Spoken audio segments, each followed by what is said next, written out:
For 6 years, Claire Bennett lived inside a marriage where silence was safer than honesty.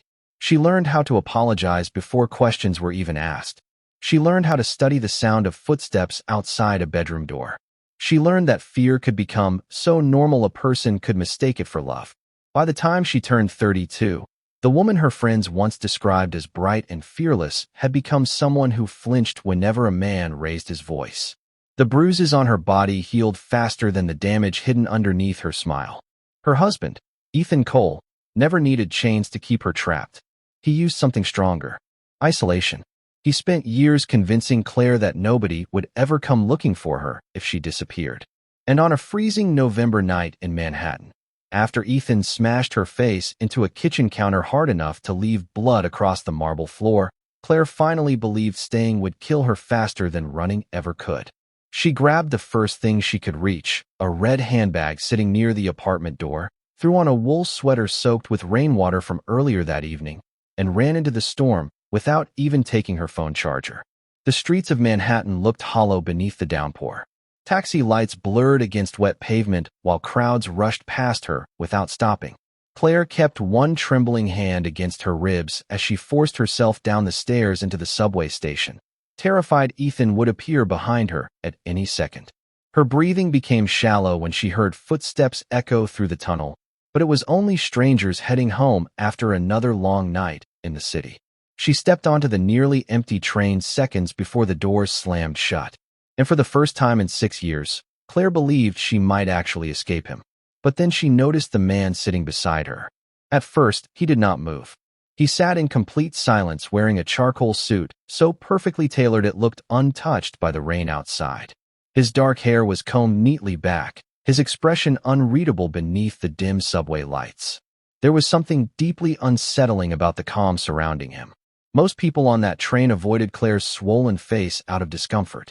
This man looked directly at her injuries without hesitation, without pity, without surprise. Claire slowly tightened her grip around the red handbag resting on her lap when she noticed the tattoo beneath his cuff. A black dragon curling around his wrist disappearing beneath the sleeve of his suit jacket. The train rattled through the darkness while the stranger watched the reflection in the subway window instead of looking at her again. Then Claire realized something even more disturbing. Every passenger in the train car seemed aware of him. A man standing near the doors quickly lowered his eyes when the stranger glanced up. A young couple quietly moved farther down the carriage without saying a word.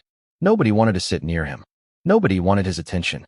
And somehow, Claire had ended up directly beside the one man in New York City whose name existed only in whispers across FBI investigations, organized crime reports, and police task forces that had failed for years trying to build a case against him. His name was Lucas Kang. To the public, he did not officially exist. But inside the criminal underworld stretching from Los Angeles to New York, people spoke about him carefully, like mentioning his name too loudly could place them in danger. Some called him a businessman. Others called him a ghost. Federal agents privately referred to him as one of the most untouchable Korean crime figures operating in the United States. And Claire Bennett had absolutely no idea who she was sitting beside. Before we dive deeper, let us know in the comments where you're watching from. We'd love to hear from you. And don't forget to hit that subscribe button so you never miss any of our upcoming videos. Because what happened over the next 72 hours would pull Claire into a world of violence, loyalty, betrayal, and a criminal empire the FBI had spent nearly a decade trying to penetrate without success.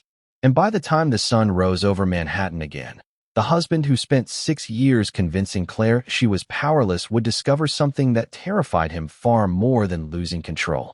Claire Bennett was no longer alone. Claire Bennett did not know the man beside her was already being watched long before she stepped onto that train.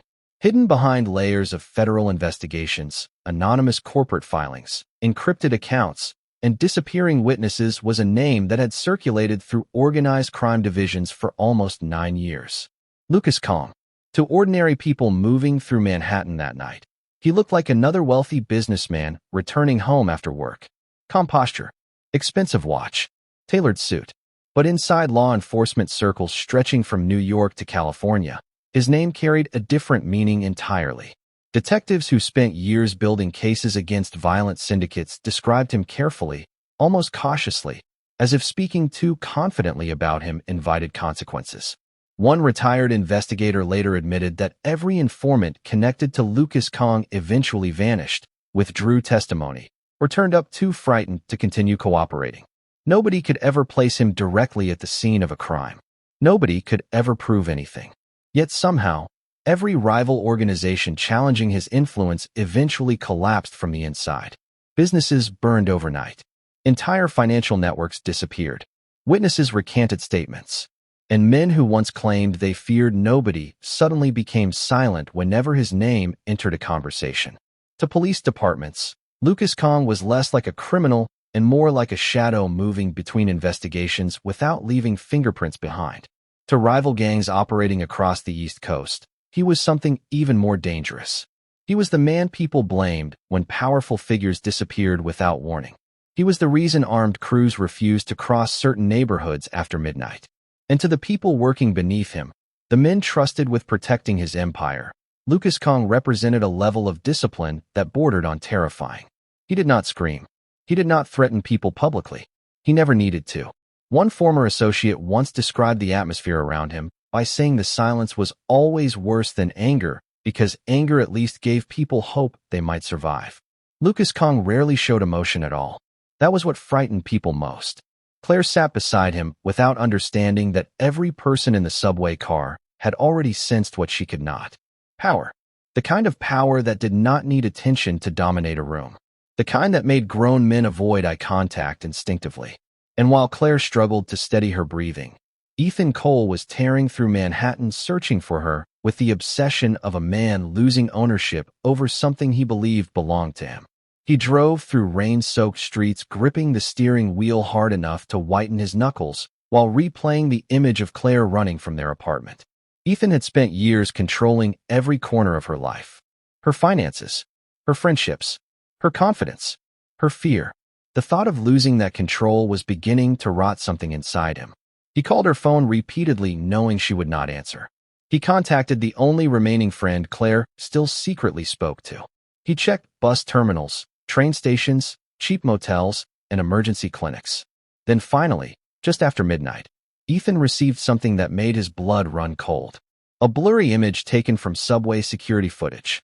Claire sitting beside a man in a dark tailored suit. Ethan stared at the photo for several seconds before noticing the dragon tattoo barely visible beneath the man's sleeve. And for the first time that entire night, Ethan stopped breathing. Because even he recognized the name connected to that symbol. Lucas Kang. And suddenly Claire Bennett was no longer just a runaway wife hiding somewhere in Manhattan. She was standing dangerously close to one of the most feared criminal figures on the East Coast without realizing the kind of war her presence beside him could start. Long before Claire Bennett became the bruised woman sitting silently on a Manhattan subway train beside Lucas Kang, she was known for something entirely different. People remembered her as gentle, observant, the type of woman who listened more than she spoke. She grew up moving through the foster care system across upstate New York, carrying her belongings between temporary homes before eventually aging out with almost nobody left to call family. By the age of 18, Claire had already learned one important lesson about survival. Stay quiet long enough and people eventually stop noticing you. That instinct followed her into adulthood. She rented a small apartment in Brooklyn, worked as a bookstore manager near Lexington Avenue, and spent most evenings wandering the city with an old camera hanging around her neck.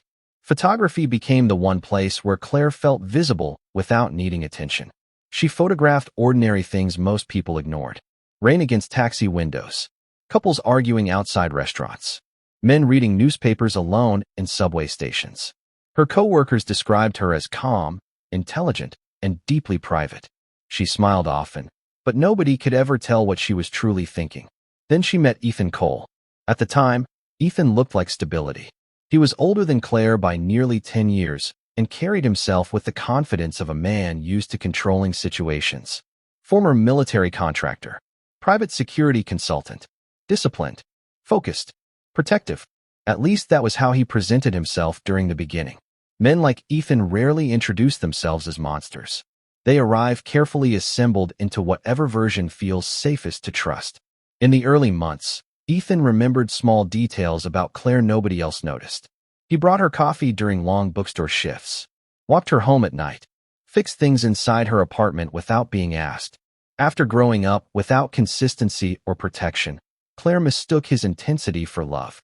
Looking back later, investigators would say Ethan's control began almost immediately, but it happened slowly enough that Claire barely recognized it while living inside it. First came the small criticisms disguised as concern. Ethan disliked certain coworkers because they looked dishonest. He complained when Claire stayed out late taking photographs around the city alone. Then came the subtle emotional pressure. He convinced her Brooklyn apartment was unsafe and encouraged her to move into his luxury condo in Manhattan. He insisted he could manage the finances better than she could. Over time, Claire stopped carrying cash because Ethan controlled the accounts. She stopped seeing friends because Ethan always found reasons to distrust them. Deleted messages became normal. Missed calls from concerned coworkers became routine. By the second year of their marriage, Claire's entire world had narrowed into whatever Ethan allowed inside it. What made Ethan dangerous was not constant violence.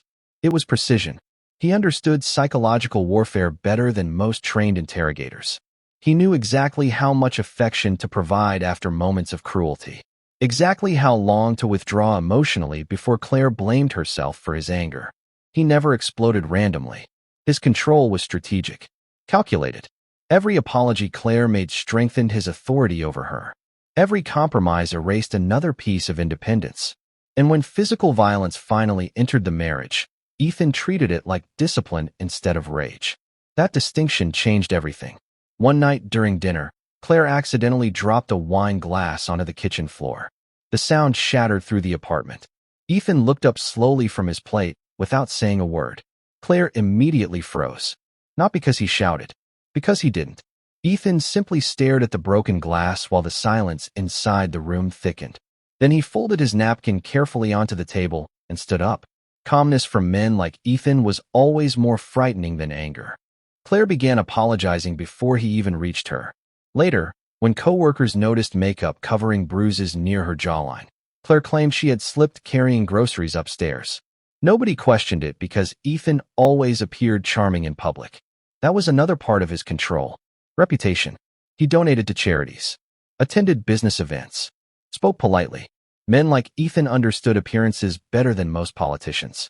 But inside their penthouse apartment overlooking Manhattan, Claire Bennett was slowly becoming invisible. By the 6th year of their marriage, Ethan no longer viewed Claire as a partner. He viewed her as property, something owned, managed, controlled. And the moment Claire finally gathered enough courage to leave him, Ethan did something she never expected. Claire Bennett spent 3 weeks planning her escape without Ethan Cole noticing. She memorized his routines the same way prisoners study guard rotations. The nights he drank whiskey in his office until midnight. The mornings he left early for meetings downtown. The exact amount of time she had before he checked security notifications connected to the penthouse alarm system. She hid emergency cash inside old photography books Ethan never touched. She secretly packed small essentials into a gym bag and buried it beneath winter coats in the hallway closet. Every step had to be precise because Claire understood something terrifying about men like Ethan. Leaving was the moment they became most dangerous. The final argument started quietly. Ethan noticed Claire had withdrawn money from a private savings account he did not know still existed. He questioned her calmly at first, but calmness around Ethan never lasted long. Within minutes, the kitchen became silent except for the sound of rain hammering against the windows overlooking Manhattan. Claire stood near the marble counter, trying not to shake, while Ethan stared at her with an expression completely drained of warmth. Then he asked the question she feared most. "Are you planning to leave me?"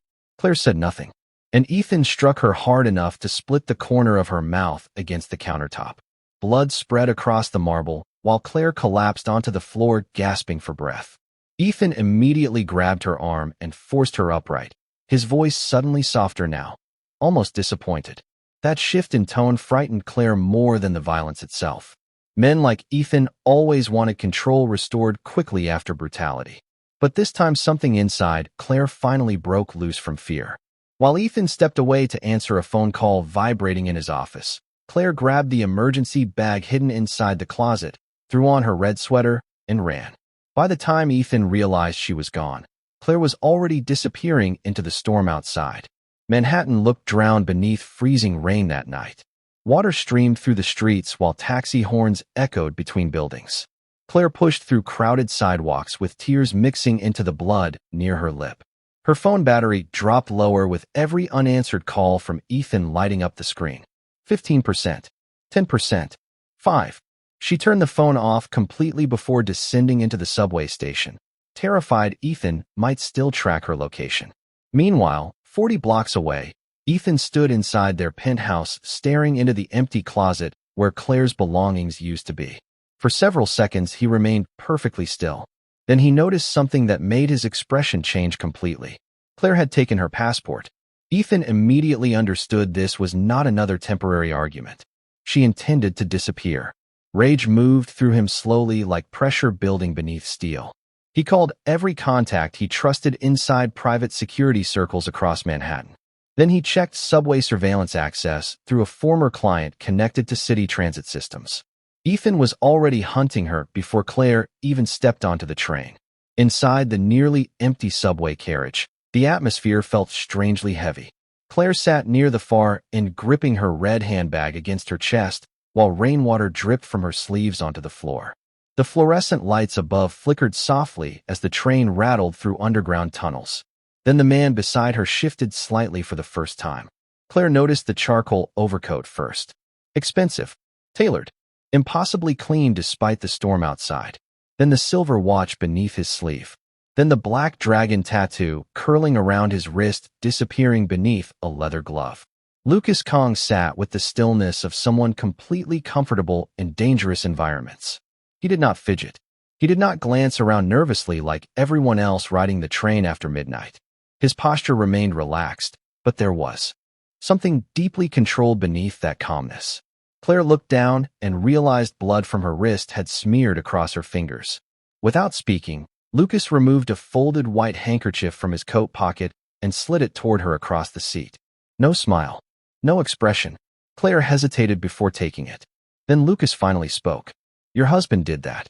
It was not curiosity, not concern, just a cold statement spoken with absolute certainty. Claire slowly turned toward him, stunned by how quickly he understood. Lucas met her gaze briefly before looking back toward the dark subway window. His face revealed almost nothing, but Claire sensed something dangerous hiding underneath the silence surrounding him. Before she could answer, the train began slowing toward the next station. Then Claire saw him. Ethan Cole moving aggressively down the platform outside, searching through each subway car. Her breathing stopped instantly. Ethan spotted her through the glass seconds later. The expression on his face shifted from panic to fury. He stormed toward the train doors just as they slid open. "Claire," he shouted while passengers turned in alarm. "Get over here right now." Claire froze in terror as Ethan stepped inside the carriage, reaching toward her arm. But before he could touch her, Lucas Kang stood up. Slowly, calmly, effortlessly. Ethan stopped moving almost immediately. The difference between the two men became obvious within seconds. Ethan carried loud aggression. Lucas carried complete control. "That's my wife." Ethan snapped angrily, trying to reclaim authority. Lucas looked at Claire's bruised face before answering. No, a long silence followed. Then Lucas stepped slightly closer. "That's a terrified woman." The entire subway carriage went quiet. Ethan's jaw tightened as he studied Lucas more carefully. Then his eyes dropped toward the dragon tattoo beneath Lucas's cuff. Something changed instantly in Ethan's expression. Recognition. Real fear. For the first time since Claire met him, Ethan looked uncertain. Neither man spoke for several seconds while rain echoed through the station outside. Then headlights suddenly reflected across the subway walls. Black SUVs rolled silently to a stop near the platform entrance, while several men in dark suits stepped out, scanning the area with military precision. Claire looked back at Lucas Kang, standing motionless between her and Ethan. And in that moment, she realized the stranger beside her was far more dangerous than she originally feared. Claire Bennett expected Lucas Kang to leave after Ethan backed away from the subway platform. Instead, he simply looked toward one of the men waiting beside the black SUVs and gave a slight nod. No introductions. No explanation. The men immediately moved with disciplined precision, forming a quiet perimeter around the station entrance, while passengers hurried away pretending not to notice what was happening. Claire stood frozen beneath the rain-soaked lights, gripping the blood-stained handkerchief Lucas had given her moments earlier. Everything about the situation felt unreal. Ethan Cole had spent 6 years controlling every room he entered through intimidation alone. Yet on that platform, he looked smaller the moment he recognized the dragon tattoo beneath Lucas Kang's sleeve. That frightened Claire more than the violence itself. Because if a man like Ethan feared Lucas Kang, then what exactly had she stepped into? Lucas opened the rear door of the SUV without speaking. Claire hesitated before climbing inside. Part of her understood leaving with a complete stranger could be another terrible mistake. But another part, the exhausted part surviving on instinct and adrenaline, understood she could not return to Ethan. Not after tonight. The convoy moved silently through Manhattan while rain streaked across the windows. Claire sat in the back seat watching reflections of city lights slide across Lucas Kang's expressionless face. Even now he barely spoke. Calls came through his phone in Korean. Short conversations. Calm voices. Encrypted screens glowing briefly before disappearing again.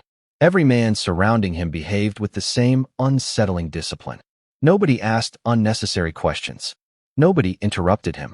At one point, the driver glanced nervously into the rearview mirror before speaking. The downtown crew confirmed movement near the docks. Lucas answered without emotion. Handle it before sunrise.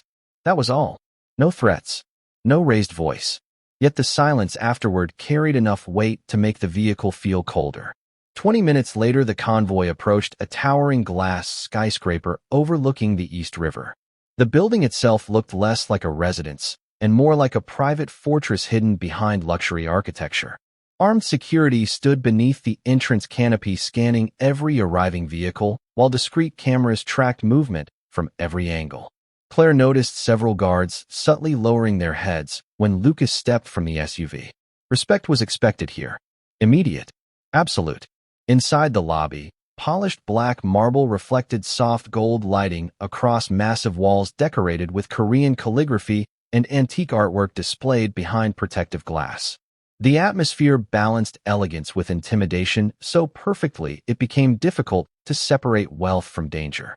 Claire followed Lucas toward a private elevator while trying not to stare at the men stationed near hidden security doors. One carried a visible scar running across his throat.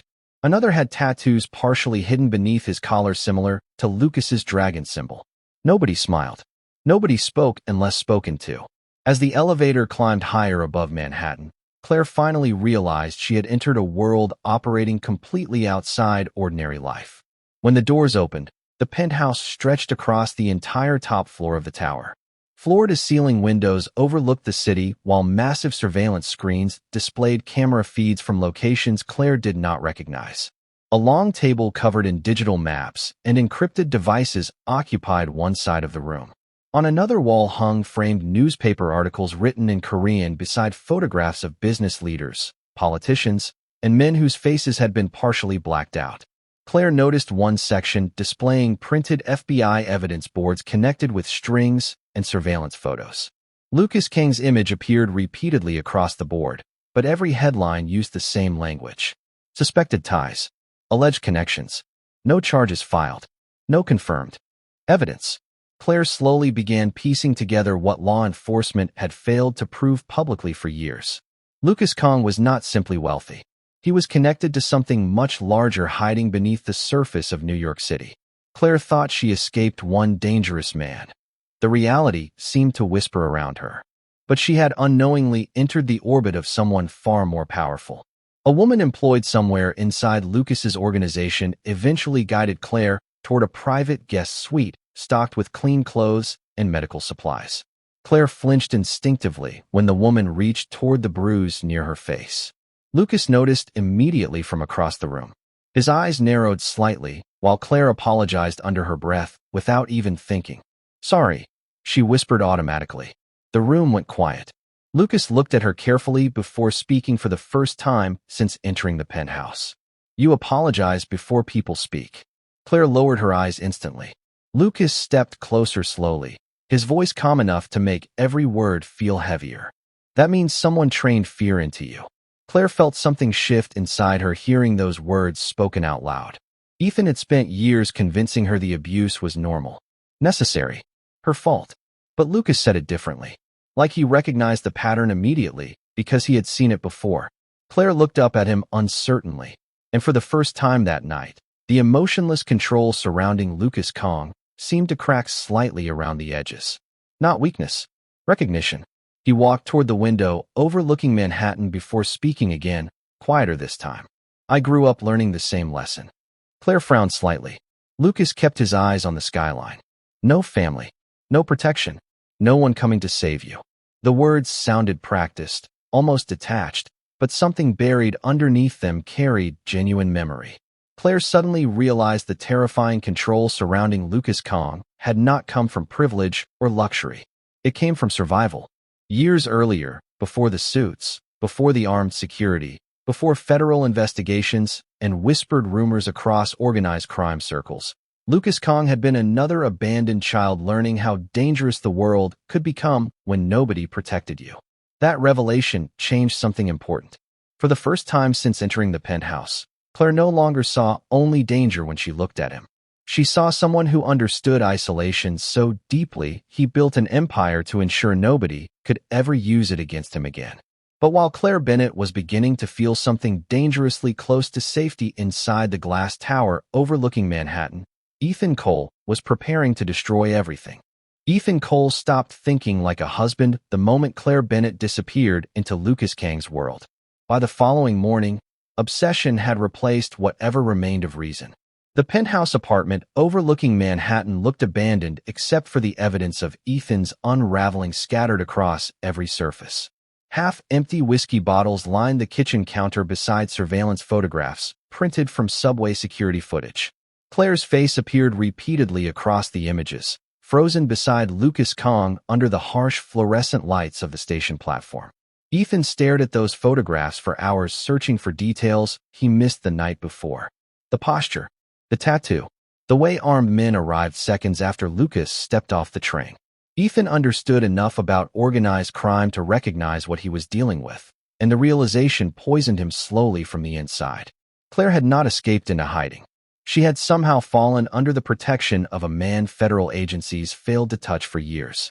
That humiliation became unbearable to Ethan because men like him survive through dominance, ownership, psychological control. Claire leaving him was already unacceptable, but Claire choosing another man's protection made it personal in a way Ethan could not tolerate. He began sleeping less, drinking more.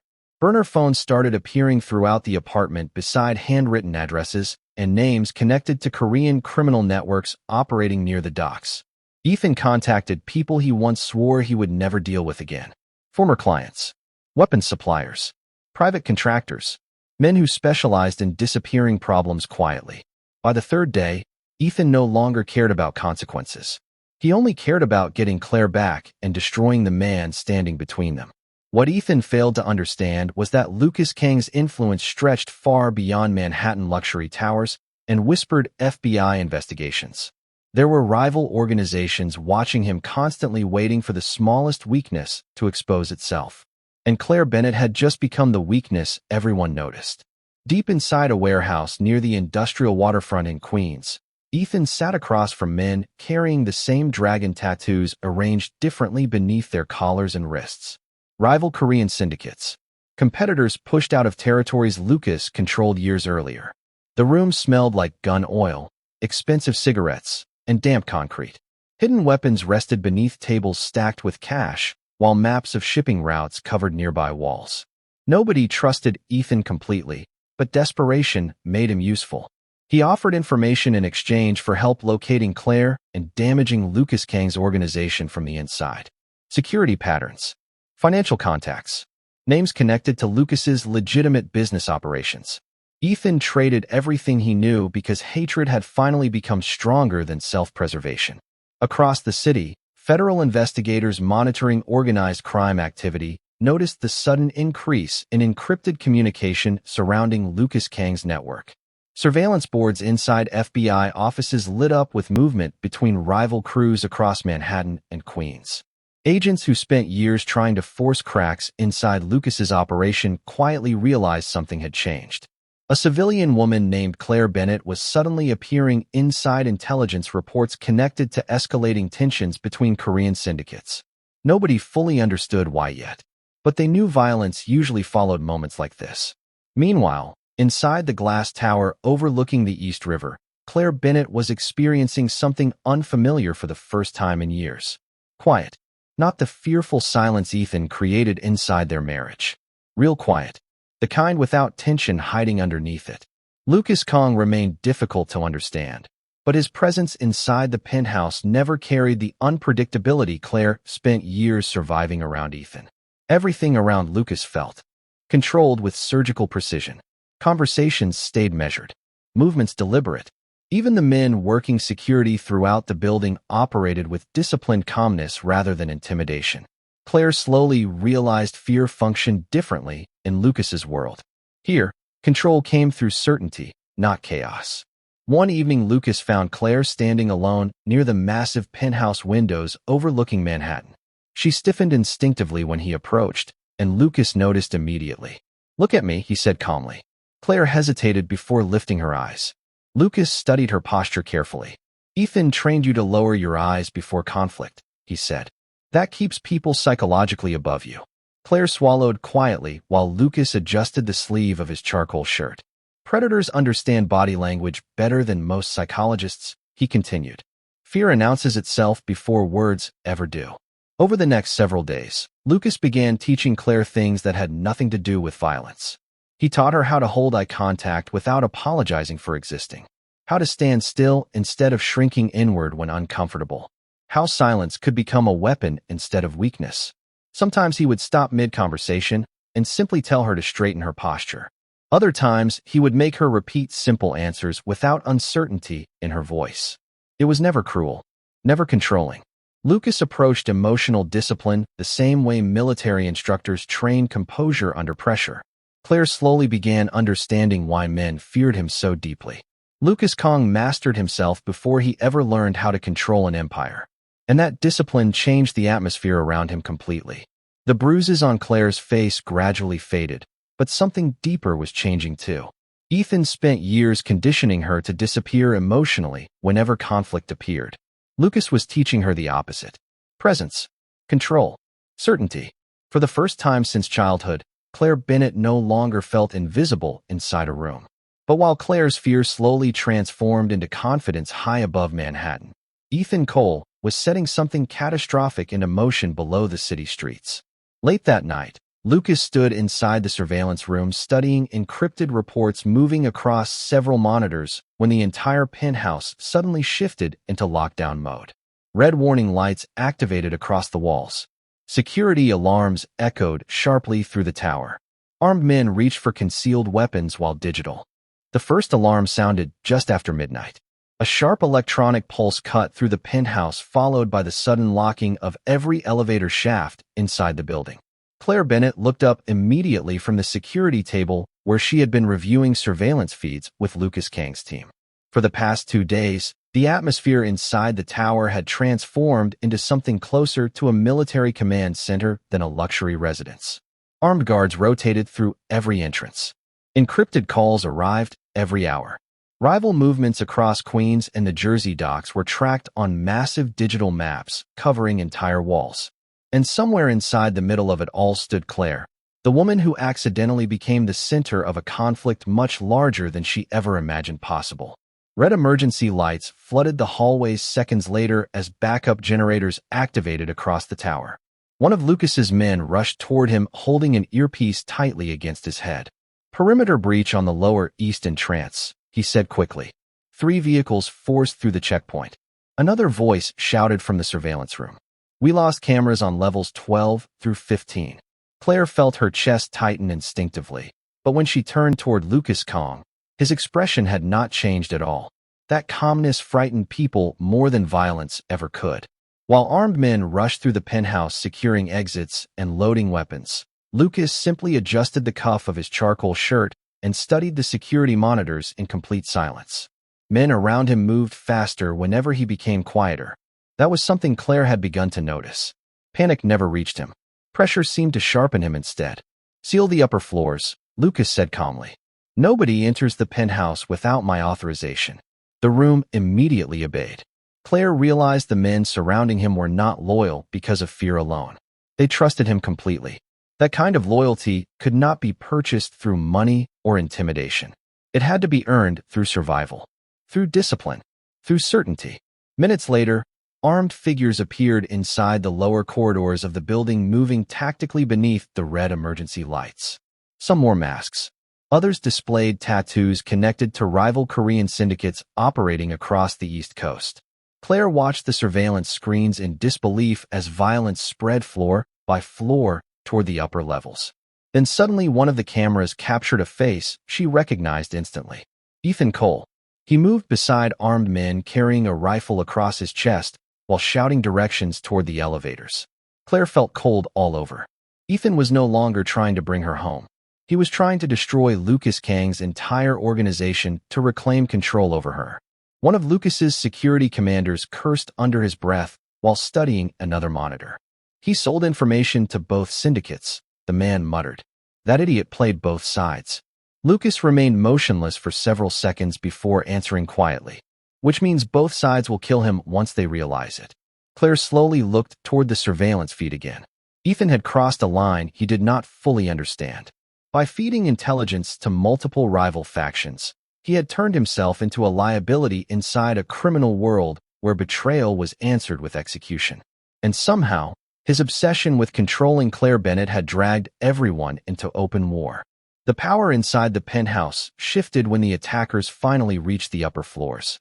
Gunfire echoed somewhere far below, while security teams locked down the final corridors leading toward Lucas's private level. Yet even now, Lucas Kang stood perfectly composed near the windows overlooking Manhattan. Claire noticed something important in that moment. 2 nights earlier, she would have hidden behind him. Now she stood beside him. The fear was still there, but it no longer controlled her movements. Lucas glanced toward her briefly as armed men positioned themselves around the room. "Stay behind me if they breach the doors," he said calmly. Claire surprised herself by answering immediately. No. Lucas turned slightly toward her. Claire's hands trembled, but her posture remained steady. "I spent 6 years hiding behind fear," she whispered. "I'm done doing that." Before Lucas could respond, the reinforced penthouse doors exploded inward beneath the impact of tactical charges. Smoke flooded the entrance hall as armed men stormed into the room, shouting commands in Korean. Lucas's security teams responded instantly. The next several seconds dissolved into controlled chaos beneath flashing emergency lights. Claire dropped behind a marble support column while Lucas moved through the violence with terrifying precision. He never raised his voice, never rushed. Every movement remained calculated, focused. Ethan Cole eventually appeared through the smoke, gripping a handgun, while panic and rage twisted across his face. He looked exhausted now, desperate. Like a man realizing too late he had unleashed forces far beyond his control. "Claire," he shouted over the chaos. "You need me." The words echoed through the shattered penthouse while armed men froze momentarily around them. Claire slowly stood from behind the column, staring directly at the man who spent years teaching her to fear loneliness more than pain itself. Ethan's face looked wild beneath the flashing red lights. "You can't survive in this world without me," he screamed again. Claire stepped forward before anyone could stop her. Her voice remained calm when she answered. "No." Ethan froze. Claire held his gaze steadily for the first time since their marriage began. "I feared being alone." A long silence followed. "That's not the same thing." Something inside Ethan collapsed hearing those words. Claire saw it happen in real time. The control he spent years building over her disappeared completely the moment she stopped believing she belonged to him. Around them, several armed men slowly lowered their weapons after receiving new information through earpieces. One of the rival syndicate leaders had apparently discovered Ethan sold intelligence to multiple enemies simultaneously. Suddenly nobody in the room trusted him anymore. Ethan looked around desperately, realizing too late that he was standing alone inside a war he created himself. Lucas Kang stepped forward through the smoke and broken glass until he stood directly across from Ethan. Calm. Untouched. Emotionless. "You betrayed everyone," Lucas said quietly. "Now everyone wants you dead." Ethan's breathing became uneven while security teams closed around the room from every direction. Lucas studied him for another moment before speaking again. "Leave now," he said calmly. "It is the last mercy you will receive from me." For 1 second, it almost looked like Ethan might finally understand the situation. Then desperation overtook reason. His hand suddenly moved toward the small hidden gun taped beneath his jacket. And the moment Lucas Kang saw it happen, the entire room changed. Ethan Cole's hand barely reached the hidden gun beneath his jacket before half a dozen weapons locked onto him from every direction inside the shattered penthouse. The room became deathly quiet except for the distant echo of sirens somewhere below Manhattan. Broken glass covered the marble floor, while red emergency lights continued flashing across the walls, washing everyone in the color of danger. Lucas Kang did not move. That was the terrifying part. Most men would have reacted instantly. Lucas simply stood there watching Ethan with the same cold stillness that had unsettled Claire Bennett from the moment they met on the subway train. Around them, rival syndicate members slowly backed away, realizing the situation had completely collapsed. Ethan's betrayal had poisoned every alliance in the room. Nobody trusted him anymore. Nobody intended to protect him. For the first time in years, Ethan Cole looked exactly like what he truly was beneath the control and intimidation. A frightened man losing power. Claire stared at him across the ruined penthouse while memories flooded through her mind all at once. The nights she apologized for things she never did wrong. The bruises hidden beneath makeup before work. The years spent believing loneliness was something to fear more than abuse. Ethan had built his control carefully, piece by piece, until Claire forgot what freedom even felt like. But standing inside Lucas Kang's tower now, surrounded by shattered glass and armed men, Claire suddenly realized something important. Ethan's greatest weapon had never been violence. It had been convincing her she was too weak to survive without him. Slowly, Claire stepped forward before Lucas could move. Several guards immediately looked toward Lucas for instructions, but he raised one hand slightly, signaling them to stand down. He understood this moment did not belong to him. It belonged to Claire. Ethan stared at her in disbelief as she walked closer. No shaking hands. No lowered eyes. No fear hiding inside her posture anymore. The silence stretched painfully between them while emergency lights flickered across Claire's face. When she finally spoke, her voice remained calm enough to cut deeper than anger ever could. "You spent years convincing me I was nothing." Ethan opened his mouth, but Claire continued before he could interrupt. "But the truth is," she took another step closer. "You were terrified of the day I realized I didn't belong to you." The words hit Ethan harder than any weapon inside the room. Claire watched his expression crack apart, because for the first time since the beginning of their marriage, he understood he could no longer control how she saw herself. And without that control, he had nothing left. Ethan suddenly reached for the gun anyway. Not because he believed he could win. Because men like him would rather destroy everything than accept losing power. The moment his hand touched the weapon, Lucas Kang moved. Fast. Precise. Terrifyingly efficient. One sharp motion disarmed Ethan before he could even raise the gun fully. Security teams slammed him against the marble floor, while rival syndicate members backed away, completely understanding the war was over. Somewhere below the building, police sirens grew louder.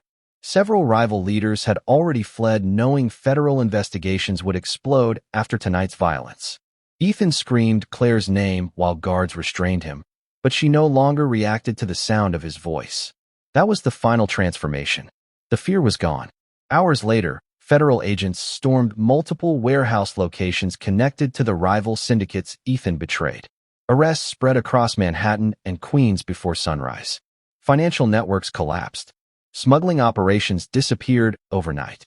Several organizations blamed Ethan for exposing sensitive operations during his desperate obsession with reclaiming Claire.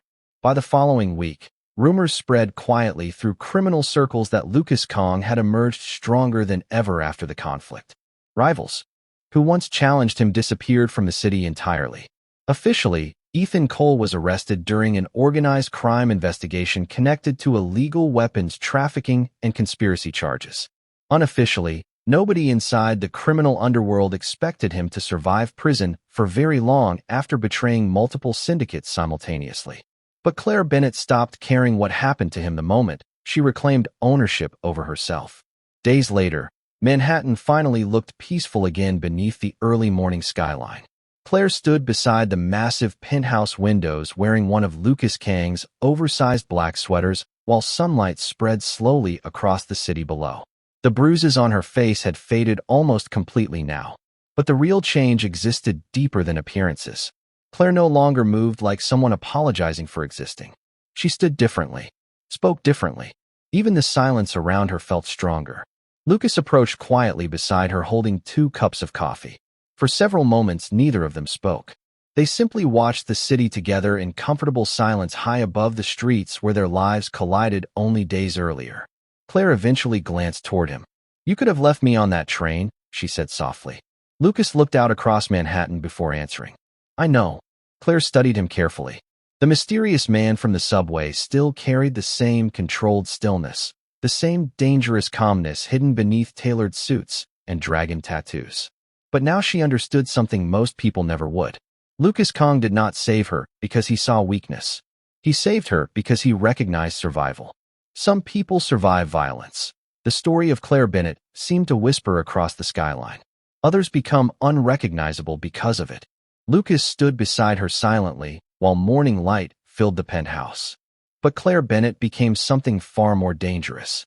Claire looked over the city, no longer feeling afraid of how large the world was around her.